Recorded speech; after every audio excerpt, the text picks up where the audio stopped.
management, staff, students, absent boys, high school, all of you good morning.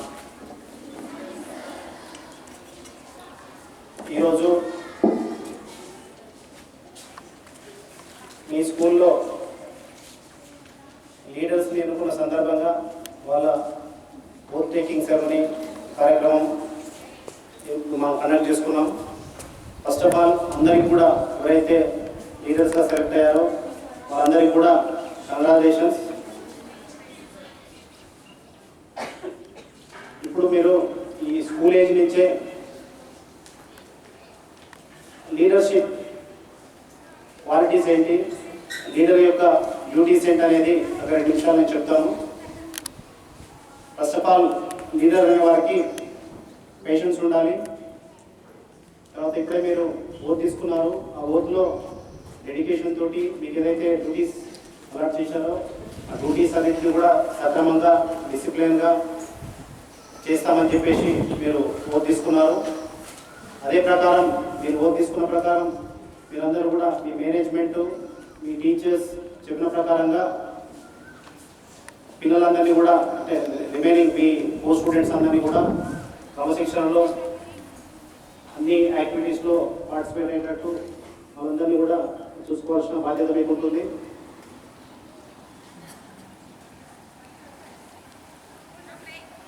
Students ముఖ్యంగా discipline తోటి చదువుకోవాలి. ముఖ్యంగా ఈ మైనారిటీస్ ఈ ఇన్స్టిట్యూషన్స్లో ఎస్పెషల్లీ క్రిస్టియన్ మైనారిటీ ఇన్స్టిట్యూషన్స్లో డిసిప్లిన్ అనేది చాలా టాప్ ప్రయారిటీ ఉంటుంది. మీరందరూ కూడా ఇక్కడ చదవడం మీరు అదృష్టంగా భావించుకోవాలి. మేము చదువుకునే రోజులలో మాకు ఇలాంటి ఫెసిలిటీస్ లేవు, చాలా కష్టపడి చదువుకోవడం జరిగింది.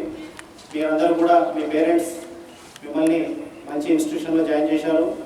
మీరందరూ కూడా కష్టపడి చదువుకోవాలి. చదువుకునే క్రమంలో మెయిన్ డిసిప్లిన్ ఉండాలి. ఎక్కడ కూడా మీరు అబద్ధం ఆడటం కానీ లేకుంటే ఇండిసిప్లిన్ యాక్టివిటీ చేయడం కానీ చేయొద్దు. మీరు కమిట్మెంట్ తోటి అందరూ కూడా బాగా చదువుకోవాలి. తర్వాత స్కూల్లో ఇప్పటి నుంచే మీరందరూ కూడా హెల్పింగ్ నేచర్, ఒకరికొకరు సహాయం చేసుకోవాలి. కొంతమంది పూర్ ఉంటారు, వాళ్ళకి మనం సహాయం చేయాలి. తర్వాత మనం స్కూల్ అయిపోయిన తర్వాత మన ఇంటి దగ్గర కానీ మనం ఎక్కడన్నా మన పేరెంట్స్ తోటి బయటకు వెళ్ళినప్పుడు కానీ చాలామంది పూర్ పీపుల్ని మనం చూస్తూ ఉంటాం, ఓల్డ్ ఏజ్ పర్సన్స్ని చూస్తూ ఉంటాం. వాళ్ళందరికీ కూడా మనం వీలున్నంత వరకు హెల్ప్ చేయాలి.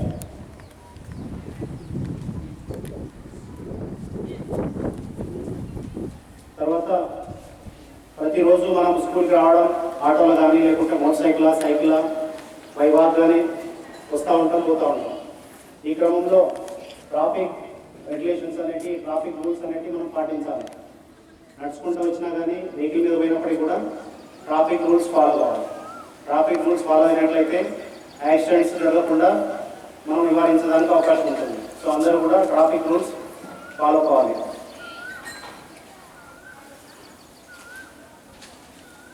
తర్వాత ప్రతి ఒక్కరు కూడా ఇప్పుడు లీడర్స్గా ఎలక్ట్ అయిన వాళ్ళు, లీడర్స్ అనేది అందరికీ కూడా అవకాశం రాదు, కొంతమందికి అవకాశం వస్తుంది. ప్రతి ఒక్కరు కూడా నేను కూడా లీడర్ కావాలి, నేను కూడా బాగా చదువుకోవాలి అనే ఒక పోటీతత్వం అనేది అందరు స్టూడెంట్స్లో ఉండాలి. అందరూ కూడా ఇప్పుడు వీళ్ళని ఏదైతే లీడర్స్ ఉన్నారో వాళ్ళని చూసి మిగిలిన వాళ్ళు కూడా నెక్స్ట్ ఇయర్ మళ్ళీ మేము కూడా ఆ కాంపిటీషన్లో పాల్గొనాలి, మేము కూడా లీడర్ కావాలనే ఒక కాంపిటేటివ్ స్పిరిట్ ఉండాలి అందరికీ కూడా. అందరికి కూడా ఆల్ ద బెస్ట్.